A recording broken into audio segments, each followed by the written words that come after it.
and gentlemen, while the opposition aims to close ranks to mount a decisive challenge to dislodge the BJP from the perch of power after a decade of Modi rule, the ruling party has pulled out what many may describe as its Brahmastra, the ultimate weapon. Last night, the Law Commission brought out the Uniform Civil Code, from the cold and put it out there on the front burner. It may indicate a willingness in the corridors of power to bite the bullet on the much-professed one country, one law idea that has been in the BJP's manifesto almost forever. The BJP says it's a step towards equality. Listen in. Law commission ने uniform civil code के ऊपर public opinion मांगी है। बहुत ही स्वागत योग्य कदम है। भारत का संविधान का आर्टिकल 44 कहता है कि देश में सबके लिए एक समान अधिकार होना चाहिए, एक सबको समान अवसर मिलना चाहिए, one nation one civil law होना चाहिए। It has been referred to Law Commission, and Law Commission is going to deliberate on legal issues and constitutional issues. So that's the right way of doing things. In fact, the Law Commission has to be strengthened because important amendments, important bills which are got a far-reaching effects, and it's a need of the nation. अगर देखें आप पिछले इन 75 सालों में चर्चा तो बहुत हुई, लेकिन उसके बावजूद भी जो है वो इस कॉन्स्टिट्यूशनल कमिटमेंट पर कम्युनल कलर चढ़ाने की कोशिश की जाती है। एक चीज, दूसरी 80 से ज्यादा देश हैं जहां पर कि कॉमन सिविल कोड या कॉमन कोड है, वहां पर तो किसी धर्म पर कोई खतरा नहीं हो गया। Within a few hours of the loaded announcement, Uttar Pradesh Chief Minister Yogi Adityanath extended an invite to Ram Bhakts to visit Ram Lalla in his newly built home at Ayodhya in January next year. He said that the Prime Minister Narendra Modi will lead the consecration ceremony of Ram Lalla in the upcoming Ram Temple in Ayodhya in January 2024. Listen in to Yogi Adityanath, UP Chief Minister.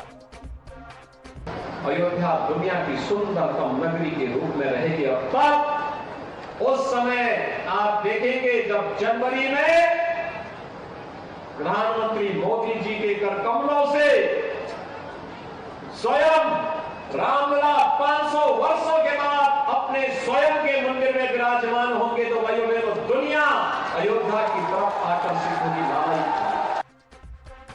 Viewers, the Uniform Civil Code and the Ram Temple form the very core of BJP's idea of India, and a renewed commitment to both may be seen as a rallying call for the party's core voters. The opposition is not unmindful of the potency of the political weapon that has been loaded by the BJP. It has come out to accuse the Saffron Party of pursuing a polarizing agenda before polls. Listen in to the opposition charge. जुमले, सारे फरेबी वायदे सब जनता ने नकार दिए। इसीलिए चुनाव को देखते हुए उसमें जरा तीव्रता लाई जा रही है। मैं तो साफ कहूंगा कि ये कोई ड्राफ्ट तो लाए, कोई प्रारूप तो तैयार करे। सिर्फ इतना कह सकता हूं कि भारतीय जनता पार्टी की तुलना मैं एक डूबते जहाज से 2024 में उनको हारने से कोई नहीं बचा सकता है, क्योंकि झूठ की प्रकाष्ठा हो चुकी है। जुल्म और ज्यादती कब तक बर्दाश्त करेगा? मुल्क को कब तक वो पीछे ले जाएंगे? नौजवानों को कब तक गुर्बत पे ढकेलेंगे? ये सारे सवाल हैं। इन सवालों का यह जवाब दे और जितना सर्वे करवाना हो करवा ले। 2024 का चुनाव उनको दिखाई पड़ रहा है, उनके सामने कोई एजेंडा नहीं है, तो उसके पीछे और उद्देश्य नहीं है। वो चाहते हैं कि चुनाव में एक मुद्दा लेकर वो जाएं और ध्रुवीकरण की राजनीति करें। मेरा ख्याल है लोग इस बात को समझ चुके हैं कि भारतीय जनता पार्टी के पास कोई एजेंडा नहीं है। हमारी उम्मीद मोदी जी आपसे ये था कि नेशनल एम्प्लॉयमेंट कमीशन बनाते और उस पर भी पब्लिक का रिस्पॉन्स लेते तो ज्यादा बेहतर होता, क्योंकि देश में सियासत के लिए केवल आपके पास एक ही बचा है, धर्म। However, the BJP says it's bound by the mandate to fulfill its core promises that are meant to unite India culturally and legally. That's the debate that we are taking on the Newshour tonight. And the legitimate question that we are asking, UCC and Ram Mandir, agenda to divide or to unite India? That's the question, and that's the debate coming up on the other side. You're watching the News Hour at 9. Debate number 2 on Times Now. Super Prime Time. Joining me on the News Hour tonight, GVL Narasimha Rao, Member of Parliament and National Spokesperson of the BJP, Ratan Sharda, author Karan Verma, author Sanjay Jha, author and suspended Congress leader, Professor Atikur Rahman, political analyst, Ravula Sridhar Reddy, leader of the BRS, and GVL Narasimha Rao. To you first. Out of the cold storage comes out UCC. जब भी मुश्किल में हो BJP तो UCC आएगा. It can almost be an advertisement for the BJP. So says the opposition. Whenever you're politically in trouble after the loss of Karnataka elections, go back to the original drawing board, pull out either Ram Mandir or UCC. This time you've pulled out both. Are you nervous about 2024? Navika, good evening to you and all the panelists and the viewers. You see, Ram Mandir construction is coming to an end by the end of this year. And what the Honorable Chief Minister of Uttar Pradesh mentioned is the Honorable Prime Minister is going to inaugurate the temple. So this is not something that is happening after Karnataka elections, and anybody who wants to fool themselves thinking like that, I think should know that this has been on this construction has been on after the Honorable Supreme Court delivered a judgment in favor of construction of the temple or facilitating construction of the temple. And as regards Uniform Civil Code, it's a part of our promise. We have promised it in our manifesto. We said Article 44 of the Constitution directs the Government of India to go on this path of a uniform civil code. It's one of the directive principles of state policy. And we said gender justice cannot be achieved until the UCC is formed. And we have abrogated Article 370 in 2019 in the month of August, 2 months after winning elections. So we don't decide on any implementation of any policy looking at the electoral calendar. For us, I think we have won the elections in 14 and 19. We will win the elections in 2024, 2029. We are there for the long haul. But we certainly believe that these matters it required a lot of consultation, it required a lot of discussion within the Law Commission, and I think it's an appropriate time for us to really go ahead with it. Well, Dr. Sanjay Jha, I can actually see you giving a very, very slight smile.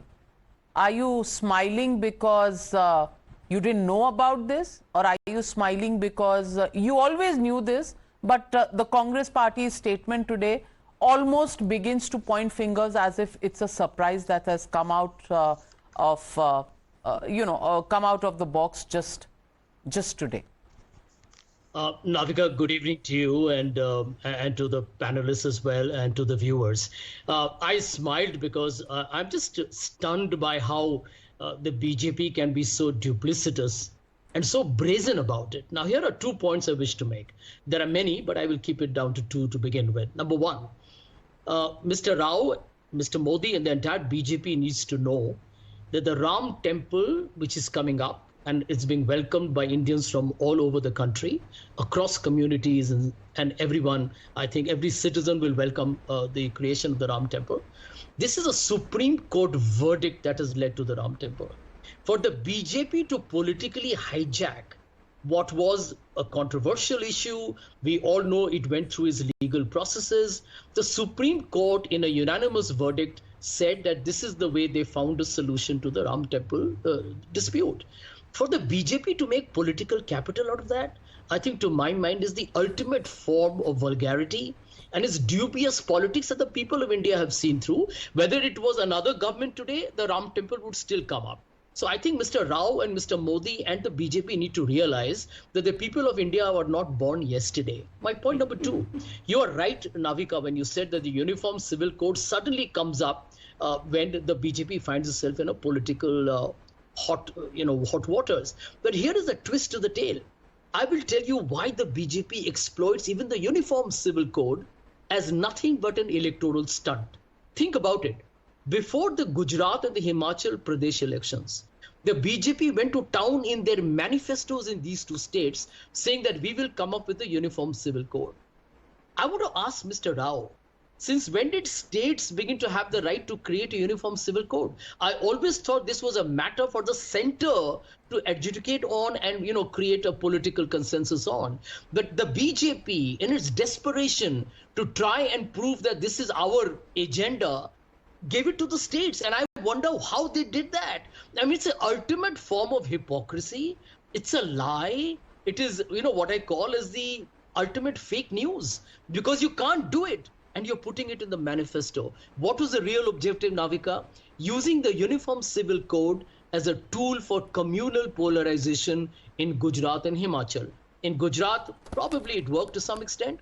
Himachal and Karnataka have rejected them. I think India is wakening up to the reality that there are fundamental challenges in the economy of jobs, of development, of a shrinking middle class, corruption and what have you.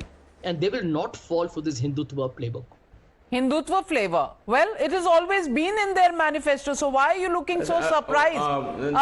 Quick Respond, Mr. GVL Narasimha Rao. Navika, I think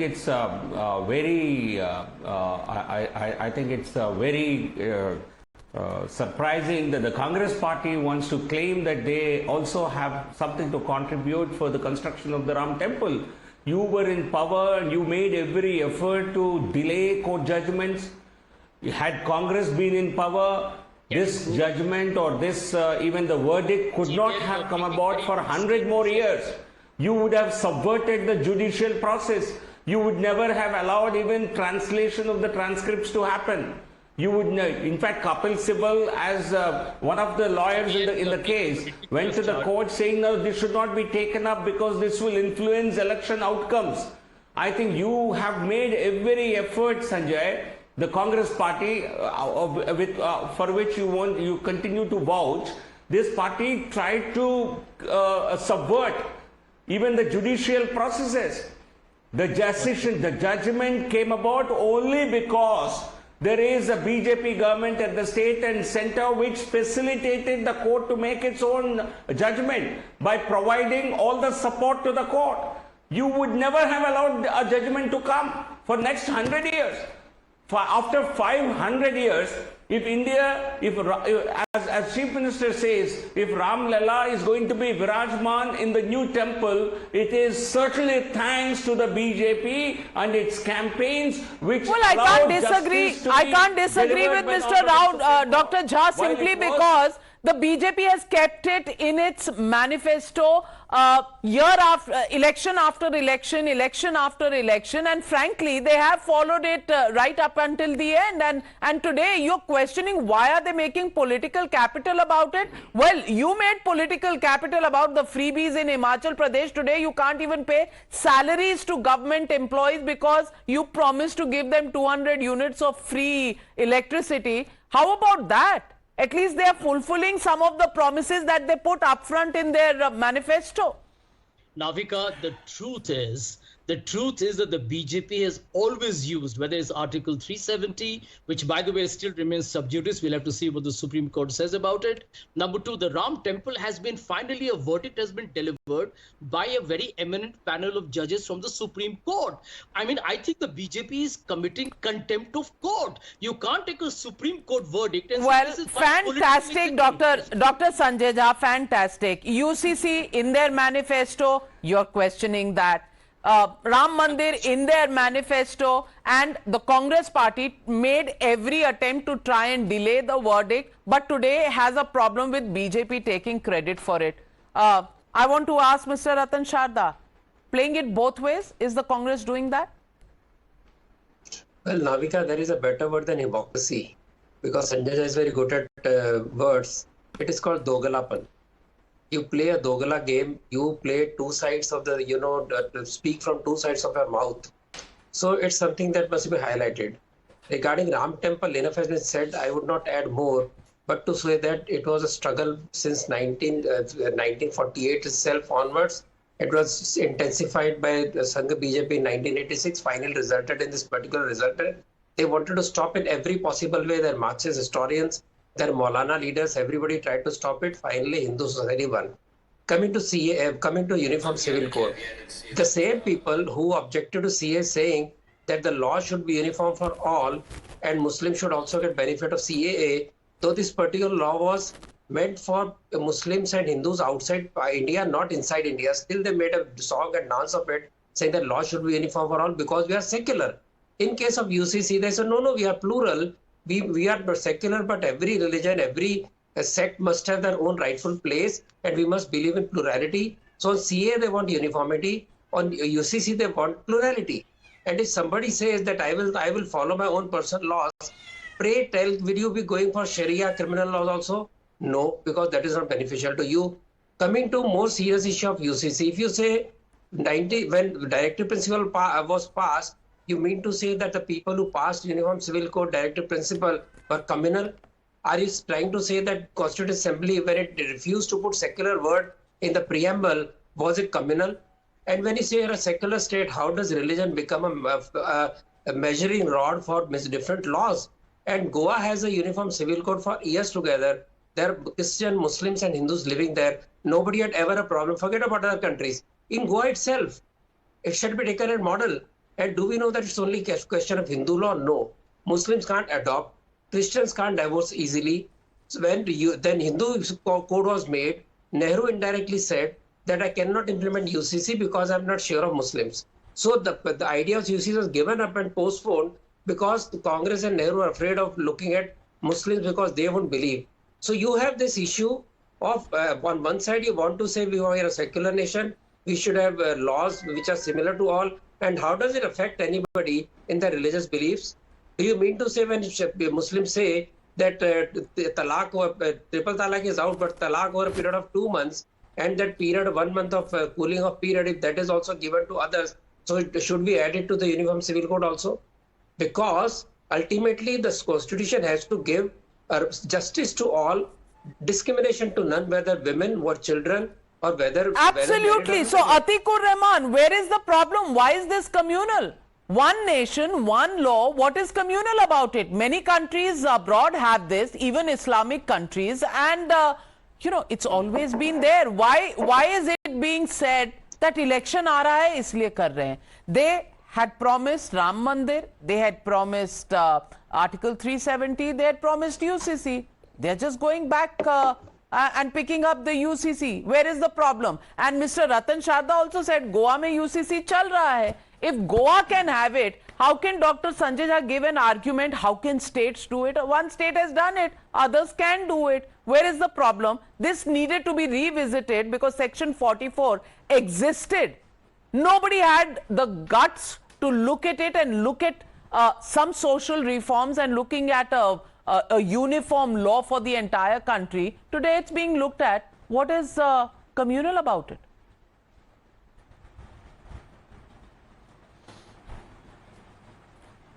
Well, Navika ji, the procrastination of the BJP is turning out to be a red herring on the UCC.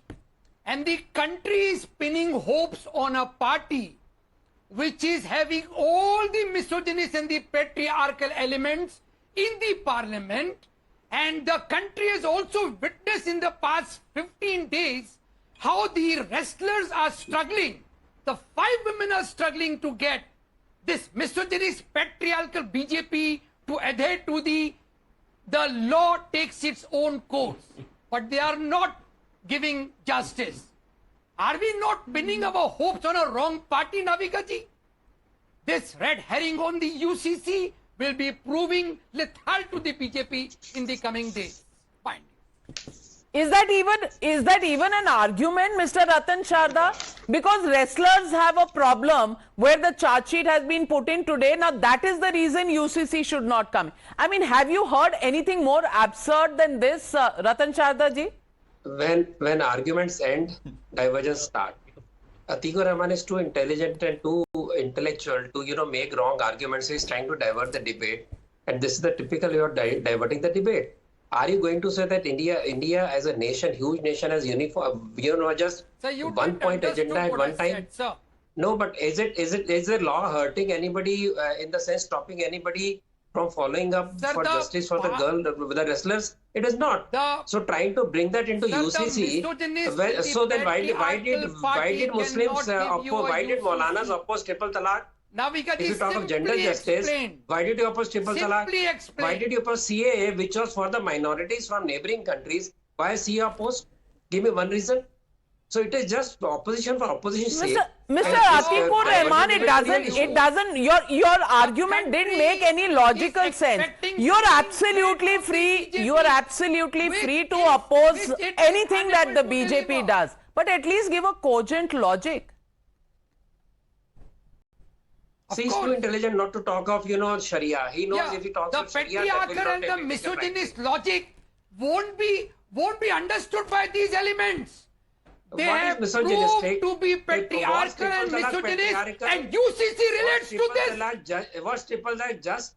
Was triple talaq just? Was it gender justice? Please tell me. So you are repeating yourself unnecessarily. When you use the word, I am just asking you, how can the country expect the BJP to deliver and find out the UCC which is based on gender justice and gender equality? Well, Atikur Rahman, normally I respect your argument, but today it seems like you're on a desperate campaign mode. It almost seems you've become a politician and you're doing a campaign ke BJP ko mat vote karo. Which you're free to do, but it doesn't make an argument in the present context. So let me ask Mr. Reddy. Mr. Reddy, what is the problem with UCC? Shouldn't there be a similar law? Shouldn't there be a uniform law for every individual who's part of the same country? Every citizen should be subject to the same laws. It can't be because you're Mr. Reddy, a different law applies to you, and because Ratan Sharda is another individual, Mr. Sharda, a different law should apply to him. Why is the opposition, why is there a certain section that believes that a uniform civil code, one nation, one law is not something that would be just for Indians? Please explain. See, it is not just about few individuals. It is 21st Law Commission said there is an absence of the, consensus on this, and it is not desirable at this point in time, nor needed. So the Law Commission has certified that. And now the problem is with BJP. Immediately after abrogation of 370 article, they immediately have actually propagated that, the next is Uniform Civil Code. So after 2018, after the paper was given by the Law Commission, you conveniently forgotten for 5 years. Now you started because the elections are coming. It was always in the election manifesto, and it will remain in the election manifesto because the country has a different opinion. After all, our strength is unity in diversity. And what happened to CAA? You were just referring to CAA. What just happened to CAA? Was it implemented in the country? For 7th time, they have taken an extension, causing we didn't have enough time to frame the laws. And 83 persons were killed because of the inefficiency of the central government. Now, the question is whether it is needed or not. The Law Commission has to take the opinions once again. The funny part is that it is lapsed for 3 years. What is the lapse for 3 years? Was there any time frame given for any lapse of the report of 21st Law Commission? It is strange. Now, Ram Mandir, when it comes to Ram Mandir, everybody in this country wanted Ram Mandir. Nobody stopped it. But BRS believes in that Ram Mandir or Hanuman Mandir or Lakshmi Narasimha Mandir should not be a poll agenda. Even in Telangana, our Chief Minister, our government has built a great Lakshmi Narasimha Mandir, Yadadri, with more than 1,000 crores. And it is today widely accepted by everybody. But we are not using it for a poll agenda. We never got it as an achievement. See, it's a regular job of the Karan government. Verma, have the arguments now lost steam? Have the arguments now lost steam? Ram Mandir, now it is about credit taking, when everybody was united and they would actually taunt the BJP, Mandir wahi banayenge, Tariq nahi batayenge. They used to taunt them earlier, and today when Ram Mandir is nearing completion, they are saying don't take political faida. And on the other hand, on UCC, 21st Law Commission had said something. That's 22nd Law Commission is well within its rights to, after 5 years, revisit the entire situation. Where is the problem in the Law Commission revisiting, asking for suggestions? Why is everybody up in arms? Navika ji, I'll address the elephant in the room. When anyone says misogyny, patriarchy, pluralism of our country, diversity, the fact is the problem with Uniform Civil Code is because there is a Muslim exceptionalism.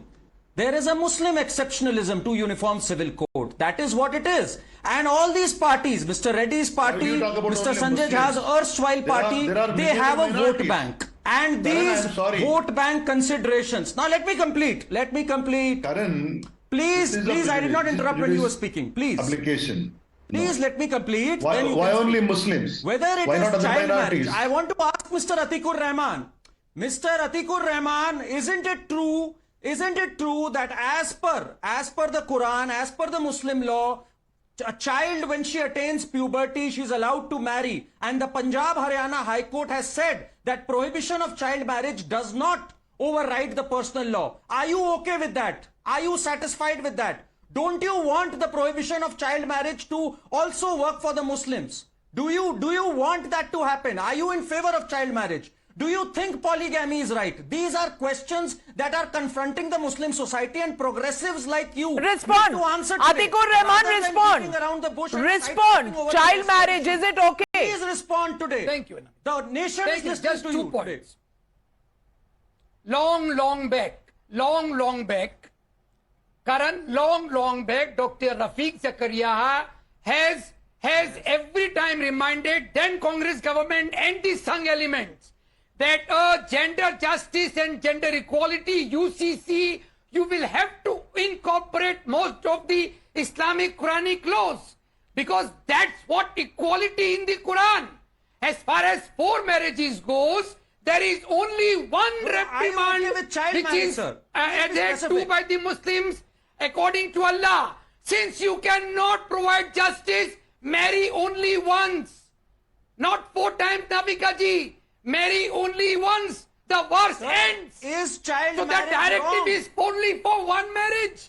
Karan, do not misguide the nation. Is a daughter do not misguide the nation. Marry only once, because equality cannot be maintained. Please, Navika ji. But does polygamy exist in India or not? In the minority community that you come from, does child marriage exist or not? Please answer the question, na. Navika, can I come in? Please don't beat around the bush. Can I come in? Okay, yes, Mr. Reddy. Yes, Mr. Reddy, what is your objection? The moment Karan starts with Muslim exceptionalism, there where actually the polarization starts. It is not about just Muslims about in this country. There are many other sections even in Hindus. But Parsis follow the law of the land. The Sikhs follow the law of the land. The Jains follow the law of the land. Where is there any exception for them? Let me tell you. When you say Goa is following for a long time, a neighboring state Karnataka rejected it, though they have put it in manifesto. While we believe in a debate is required, and last commission stated a universal age of marriage. Why are you conveniently forgetting it? So this BJP government at center wanted this to be a poll issue, and just confining it to Muslims. GVL Narasimha Rao, the last law commission said that the consensus has not been arrived. So derive from there the conclusion that even the present law commission, even if it tries to debate and try and bring a consensus, they are not allowed to. At least that's what it boils down to. Are you using this only for poll purposes? That's their charge. No, I think this is a national agenda which has been which has not been implemented for 75 years. Was Dr. Ambedkar who actually who was in favor of inclusion of it in the directive principles. In fact, he wanted this as a main part of the enforceable part of the constitution. Was he also anti-minorities? And why was it placed in the directive principles if it was not something that was found to be desirable? Everyone agreed to the fact that this is desirable. Supreme Court of India, in which you all accept, you have faith. In 1985, Supreme Court of India, I did not interject when you spoke, please listen. 1985, 2015, 2020, Supreme Court on 3 different occasions favored implementation of the UCC. In 2021, Allahabad High Court favored implementation of the UCC. So why should we are for gender justice. Atikur Rahman, if you don't have the figures, if you don't have the facts, don't speak. This government, we promoted gender justice. We ensured better sex ratio. We ensured that there was no female infanticide in this country. We also ensured that most of the beneficiaries of welfare programs, they are all women. Ujjwala, Pradhan Mantri Awas Yojana, Saubhagya Yojana, well, most of these schemes, even Mudra. Dr. Sanjay Jha, we are in the 21st century. We are in the 21st century, and I merely want to ask you one question. If Sikhs in this country, Hindus in this country, Jains in this country, Parsis in this country, all of them follow the uniform law, why is there an exception for one community, for one section of the citizens of India? It's a valid question. Apart from the Supreme Court's 3 different reminders, the fact is that is how the Constitution was conceived. If the Congress party or other governments in between haven't had time or the inclination to go and look at this entire issue, why are you questioning the need for it to be done now, for the requirement to be addressed now? Navika, I'll give you 2 very short points as my response. Number 1, if a political consensus can be achieved through deliberation, discussion, why political? And debate. Why political? Why not social? That's exactly what I mean. The political ecosystem will reflect the social, religious. But you will oppose everything because it is brought by BJP. That is the way the politics, is conducted these days. Yeah, Navika, that's my point. If a participation of civil society, people from different religious sects, all the other notable luminaries who are part of the entire discussion on constitutional law, and then the political parties agree, it's wonderful. But here is the critical point that nobody is talking about, and definitely not the BJP. There is also section 38 and 39 that actually talk about inequality in our society. Today, 1% of Indians own 40% of the wealth. That is also a directive principle. Okay, again diversionary tactics, Ratan Sharda. Short on time, 20 seconds. Navika, is Mr. Rao... No, Ratan Sharda, last point. Mr. Shetty talked about temple being made by TRS and no politics being made out of it. Didn't TRS personally, inaugurate the temple? Why did he inaugurate the temple? He's a secular person, no? Then they keep on saying, why now? It's a political party. It's a government. They will decide the priority, want to take up what. And they say there is no consensus. GST was nearly dropped by Congress because they could not manage it. BJP got a consensus made, so consensus takes time. Well, it's not Law Commission asking for the views. Well, so ladies and gentlemen, the Law Commission has said 14th of June, we're opening this up for suggestions. For 30 days, anybody is free to come and submit what they think, what they feel about the Uniform Civil Code. And it is open till the 14th of July, when there is a consultation process on. Do you think it's right for politicians to just raise their ante and begin to say, oh, this is communal and this is the poll agenda? Are they putting the cart before the horse, or are they just doing pure and simple politics, the kind that never leads to a consensus? Let's leave it at that for the moment. Thank you very much to all my panelists for joining me on the big UCC debate. Thank you, ladies and gentlemen, for being with me on the News Hour tonight. I'll see you tomorrow, same time, same show, the News Hour at 9.